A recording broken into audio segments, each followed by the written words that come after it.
Good evening, everybody. This is Rosepan4 with you here. It's 7:42 p.m. on Thursday, December 3rd, 2020. We're going to start with day one of 25 Days of Disney, The Little Mermaid, which was day one, which was slated for December 1st, but because of the delay and everything, I had to push it ahead.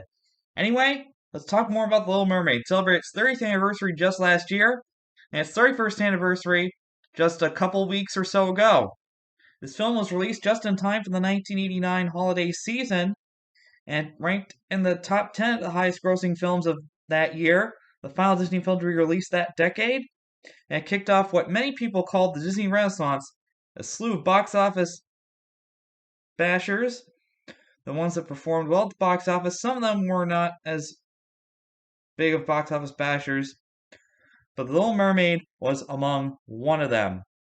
Released on November 17th, 1989, music by Howard Ashman and Alan Menken, who both won an Academy Award together, which was really interesting. And of course, the voice talents of Jodie Benson, Christopher Daniel Barnes, Kenneth Mars, Samuel E. Wright, Ben Wright, his final role, Edie McClurg, Pat Carroll, Patty Edwards, Jason Marin, and many more. Oh, Buddy Hackett, I forgot about him. There we go. Of course, the wisecracking seagull named Scuttle. It's about a young girl named Ariel who's 16. She's a mermaid who lives in the underwater kingdom of Atlantic with her sisters and her overprotective dad, King Triton. One day, she rescues Eric from a ship, and she wants to become a human, and she always dreams about it. But her dad tells her that contact between humans and mermaids were forbidden, so when he destroyed her grotto, she was very upset, so she sought advice from Ursula. What she didn't know is that she only had 3 days to for that kiss to become a human and fall in love. But if she didn't, she would be turned back into a mermaid. The characters were well made, the songs were well produced. Its success brought many things. 2 direct-to-video sequels, an animated series which ran on CBS from 1992 to about, I think, 93 or maybe 94, a live Broadway musical, and many attractions at the Disney parks, which is very, very amazing.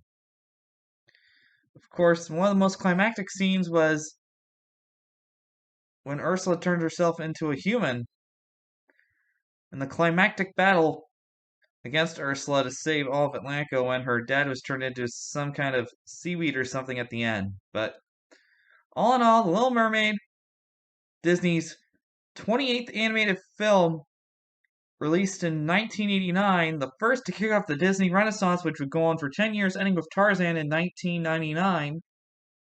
The Little Mermaid will always have its place in history as one of Disney's greatest films, and certainly the first Disney film in 30 years for a fairy tale, after the financial letdown of Sleeping Beauty from 1959. So if you're a fan of Little Mermaid or any Disney films that are musicals, I think this would be on the top of your list. And that's all for 25 Days of Disney, day number one, The Little Mermaid. I will have day two coming up next, so you stay right where you are.